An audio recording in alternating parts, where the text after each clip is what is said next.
Can you explain what hunting camps are and kind of the sauna culture around hunting camp? Yeah, so when you refer to hunting camp in the UP, whitetail deer hunting is a strongly prominent cultural symbol up here. From November 15th to the end of the month, people migrate out to sometimes, they're nice cottages, sometimes they're shacks in the woods. In the case of my family, it was a barn that was torn down nail by nail and then rebuilt in a swamp.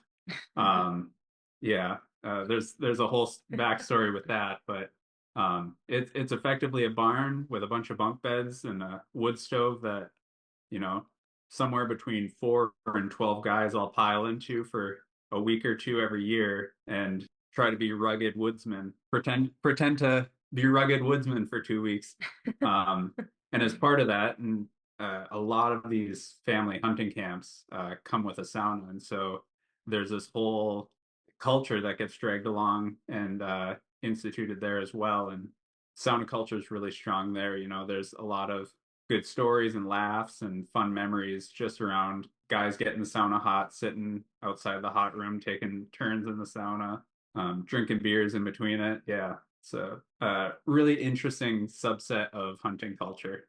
Oh, absolute necessity. Yeah, and they'll usually just refer to it as camp. Yep. It is the same. I find that. I mean, I find that in northern Wisconsin and even in northern Minnesota too. The hunting camp sauna. I think really does serve that multiple purpose. Hey, we don't have running water here, but guess what? I can still have a hot sauna and get Yep. cleaned up. And you know what? It's going to be 20 degrees that night, so why not? Oh yeah. Um, yeah, I mean, if you're lucky.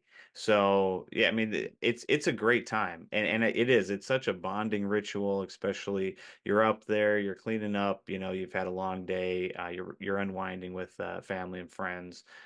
Those are the best stories, those are the best times. So, I hope everybody gets a chance to enjoy that at some point.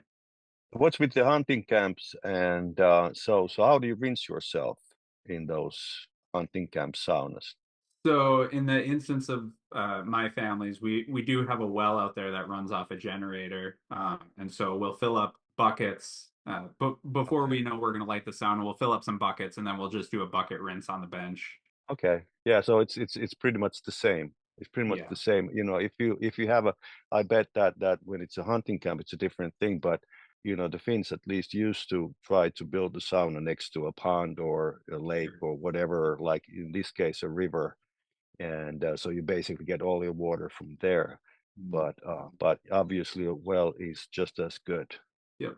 Yeah, and just, for our listeners who haven't been up there to kind of understand, up in the UP is very much like there's a do it yourself because you have to in a survival culture.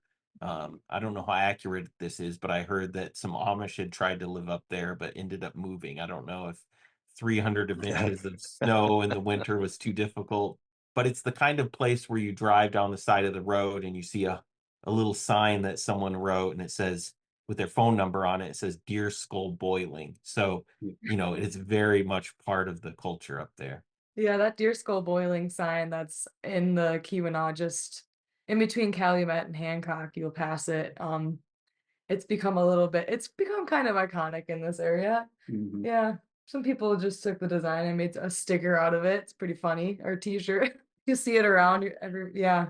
It's an inside joke for this area, I'd say, but It is funny though, because growing up here, I understand the joke now, and like if someone explained it to me, I'd see the humor in it. But if I was driving by myself down a road and I saw a sign that said deer skull boiling, I wouldn't think twice about it. I'd be like, oh, there's a guy that, you know, cleans up your deer skulls after you shoot them in the after hunting camp. Yeah, I love it. I mean, that's iconic. That is, I mean, and to anyone else, like you said, they would absolutely get in a car wreck driving by that if they saw it anywhere else in the United States. But up there, that is a way of life. Whitetail hunting and sauna. I love that connection. And I'd love to, bring on our friend Bobby, who we talked to yesterday, and his connection with especially with hunting and a nippy, and where that traces back. Hunting and sauna, it's got to go back tens of thousands of years, Of course. to staying warm and being nomadic, and building your small little smoke sauna while you chase either a herd or wherever you're at. Doesn't matter if you're in North America or Northern Europe. You were still just trying to stay warm and stay fed.